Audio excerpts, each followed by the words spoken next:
Imagine waking up tomorrow to a single breaking news alert. Northeast India cut off from the mainland. No trains, no fuel, no reinforcements. 45 million Indians isolated, not by war, but by geography. This vulnerability already has a name, the chicken's neck. And today this narrow strip of land surrounded by China, Myanmar and Bangladesh has become one of India's biggest strategic nightmares.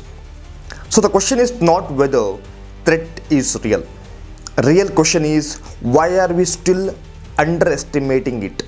Welcome back. I am Akshay.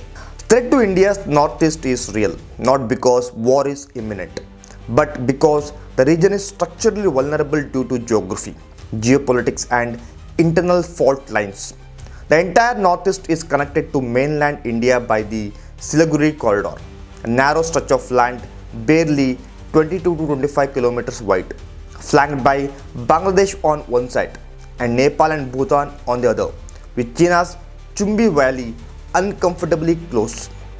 Any disruption to this corridor, even temporary, can severely impact military reinforcement, fuel supply, and civilian logistics for more than 45 million Indians.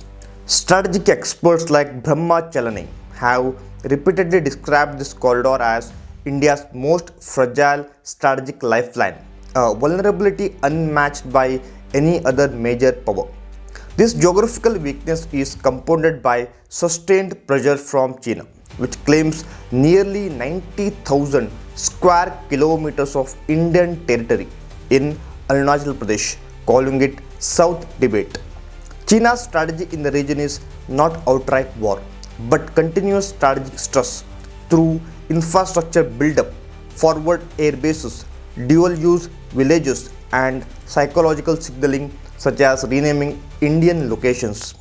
Former Army Chief General M.M. Naravane has cautioned that China's objective is not immediate conflict, but long-term pressure that forces India to remain militarily and diplomatically distracted.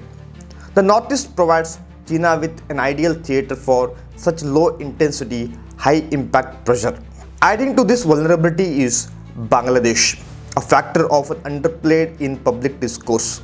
The Siliguri Corridor runs dangerously close to the Bangladesh border, making India's access to Northeast sensitive to any instability in that region. While India and Bangladesh fragile yet cooperative relationship today, geopolitics is shaped by contingencies, not goodwill. Historically, insurgent groups such as ULFA operate freely from Bangladeshi territory until the early 2010s. Security analysts like Ajay Sahni have pointed out that stability in the northeast is inseparable from stability in Bangladesh, and any political unrest or strategic shift there would instantly magnify India's vulnerabilities in the corridor. Internally, the decline of insurgency has created a misleading sense of closure. Groups such as NSCN in Nagaland and ULFA in Assam may have weakened, but they have not entirely dismantled. Arms networks, ideological remnants, and cross-border linkages continue to exist, especially with the instability in Myanmar providing ungoverned spaces for regrouping. According to the Institute for Defense Studies and Analysis, peace accords reduce violence but do not automatically eliminate insurgent ecosystems.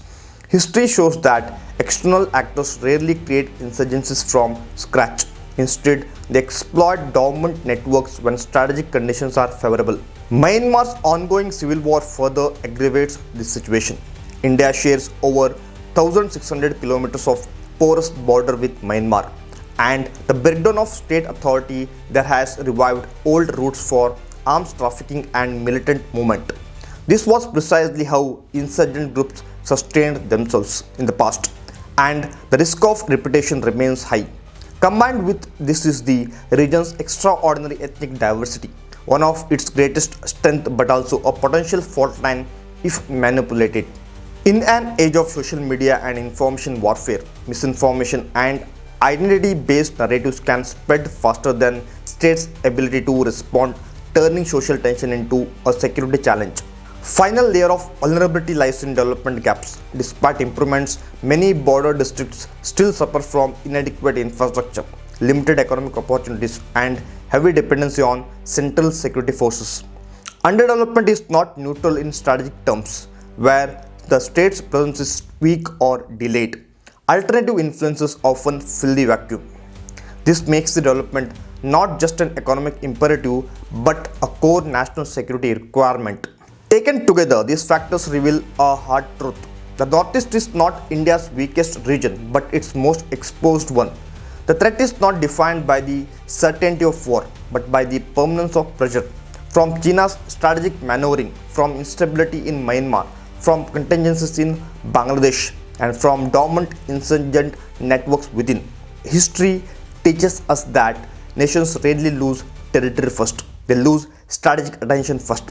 In that sense, the threat to Northeast India is real because vulnerability already exists, and ignoring it would be far more dangerous than acknowledging it.